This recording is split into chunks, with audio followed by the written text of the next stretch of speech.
ಒಬ್ರ ದೇಹ ಪ್ರಕಾರವನ್ನು ಸ್ವೀಕರಿಸುವುದು ಮತ್ತು ಅಕೇಸುವುದು ಜನರು ಶಾಪಿಂಗ್ ಮಾಡುವ, ಧರಿಸುವ ಮತ್ತು ಅಂತಿಮವಾಗಿ ತಮ್ಮನ್ನು ತಾವು ಹೇಗೆ ಗ್ರಹಿಸುತ್ತಾರೆಂಬುದನ್ನು ಬದಲಿಸುತ್ತದೆ. ಕಿರೀಟದ ದೇಹದ ಆದರ್ಶವನ್ನು ಉತ್ತೇಜಿಸುವ ಫ್ಯಾಷನ್ ಅಭಿಯಾನಗಳು ಅನೇಕ ಜನರು ಹೀರಿಕೊಳ್ಳುವ ವಿಷಯವಾಗಿದೆ, ಆದರೆ ಅವರ ದೇಹವು ಚಿತ್ರಗಳಿಗೆ ಹೊಂದಾಣಿಕೆಯಾಗದಿದ್ದಾಗ ನಿರಾಸೆಗೊಳ್ಳುತ್ತಾರೆ. ಆದಾಗ್ಯೂ ಜನರು ತಮ್ಮ ನೈಸರ್ಗಿಕ ಆಕಾರವನ್ನು ಹೆಚ್ಚಿಸುವ ಬಗ್ಗೆ ಗಮನ ಹರಿಸಲು ಪ್ರಾರಂಭಿಸಿದ ಕ್ಷಣ, ಅವರು ಹೆಚ್ಚು ಆತ್ಮವಿಶ್ವಾಸವನ್ನು ಹೊಂದಲು ಪ್ರಾರಂಭಿಸುತ್ತಾರೆ.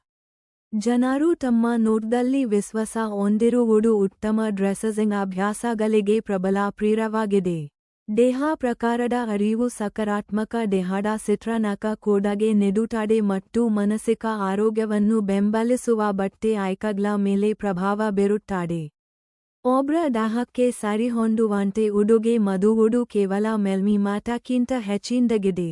ಇದು ಸ್ವಾಭಿಮಾನ ಮತ್ತು ಮನಸ್ಸಿನ ಶಾಂತಿಗೆ ಅಗತ್ಯವಾದ ಅರಿಕೆ ಕ್ರಿಯೆಯಾಗಿದೆ. ದೇಹದ ಬಗ್ಗೆ ತಿಳುವಳಿಕೆಯನ್ನು ಹೊಂದಿರುವುದು ಜನರು ಸಾಧಿಸಲ್ಗದ ಆದರ್ಶಗಳನ್ನು ಅನುಸರಿಸುವುದನ್ನು ನಿಲ್ಲಿಸಲು ಅನುವು ಮಾಡಿಕೊಡುತ್ತದೆ ಮತ್ತು ಜನರು ತಮ್ಮ ದೇಹವು ಸ್ವಾಭಾವಿಕವಾಗಿ ಅನ್ಯು ನೀಡುತ್ತದೆ ಎಂಬುದರೊಂದಿಗೆ ಕೆಲಸ ಮಾಡಲು ಕಲಿಯುತ್ತಾರೆ. ಜನರು ತಾವು ಯಾವ ಆಕಾರ ಎಂದು ತಿಳಿದ ನಂತರ, ಅದು ಪರಾಲ್, ಸೇಬು, ಆಯತ ಅಥವಾ ಮಾರಲು ಗಡ್ಯಾರವಾಗಿರಬಹುದು, ನಂತರ ನೈಸರ್ಗಿಕ ಸಾಮರ್ಥ್ಯಗಳನ್ನು ಒತ್ತೆಹೇಳಲು ಒಬ್ಬರು ಉಡುಗೆ ಮಾಡಬಹುದು. ಇದು ಮಾಧ್ಯಮದಿಂದ ಉತ್ತೇಜಿಸಲ್ಪಟ್ಟ ಹಾನಿಕಾರಕ ಸೌಂದರ್ಯ ಆದರ್ಶಗಳೊಂದಿಗೆ ಹೋಲಿಕೆಯನ್ನು ನಿರುತ್ಸಾಹಗೊಳಿಸುತ್ತದೆ. ಆದಾಗ್ಯೂ ಒಬ್ಬರು ಹೇಗೆ ಉಡುಗೆ ತೊಟ್ಟರೂ, ಜನರು ಸಾಮಾಜಿಕ ಮಾಧ್ಯಮಗಳ ಮೂಲಕ ಗಮನಾರ್ಹ ಟೀಕೆಗಳನ್ನು ಪಡೆಯುತ್ತಾರೆ, ಇದು ಆತ್ಮವಿಶ್ವಾಸದ ಸಮಸ್ಯೆಗಳನ್ನು ಉಂಟುಮಾಡುವ ಸಾಧ್ಯತೆಯಿದೆ.